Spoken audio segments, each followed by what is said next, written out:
আজকে আপনারা আমাদের সোদপুরের এই ছোট জায়গায় এসেছেন, তো আপনাদেরকে সকাল থেকে রাত অবধি যতটা পেরেছি আমাদের যতটা সাধ্য মতো আমরা চেষ্টা করেছি তার ডিসিপ্লিনের পক্ষ থেকে।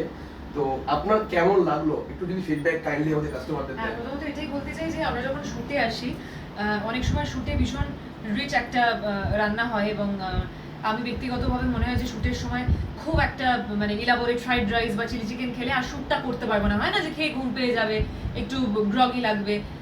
তো অনেক সময় শুটে এসে হয়তো আমি বাইরে থেকে স্যান্ডউইচ আনিয়ে বা একটা অন্য কিছু হালকা খাবার আনিয়ে খেয়ে নিই, কিন্তু আমাদের দুদিন ধরেই শুট চলছে। গতকালও গোটা টিম এর থেকে আমি যা ফিডব্যাক পেয়েছি তাতে আমার মনে হলো যে আজকে আমার সেটের খাবারটাই খেতে হবে, এনাদের খাবারটাই খেতে হবে।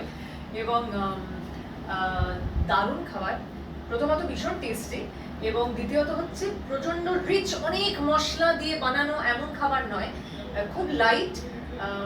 আমি যেহেতু ভেজ খেয়েছি, এটা দারুণ পনিরের প্রিপারেশন খেয়েছি এবং ভীষণ ভালো খেতে। আর তার সঙ্গে যে রাইসটা ছিল সেটা ফ্রাইড রাইস, কিন্তু প্রচন্ড মশলা, প্রচন্ড ভাজা, যে খেয়ে মনে হচ্ছে বাবা মানে খুব একটা রিচ খাবার খেলাম এমন না। এবং সকাল থেকে তো আমরা শুট করছি, সন্ধ্যের দিকে চলে এসেছি। আমরা কিন্তু খেয়ে মোটামুটি সবাই খুব মানে হেলদি আছি এবং শুটটা চালিয়ে যেতে পারছি। তো আপনাদের সবাইকে অনেক অনেক ধন্যবাদ। আমি এক্ষুনি জানলাম আপনি রান্না করেছেন, দারুণ দারুণ রান্না হয়েছে এবং আপনারা আরো নানাবিধ সেটে যান এবং আমাদের বন্ধু বান্ধব অবশ্যই আমরা সুযোগ পেলে নিশ্চয়ই এরকম ধরনের কাজ আরো করব এবং চেষ্টা করব মানুষদেরকে আরো হ্যাপি রাখার এবং হেলদি রাখার। এটাই আমাদের ডেস্টিনেশন, এটাই আমাদের target. Okay, thank you so much, thank you so much.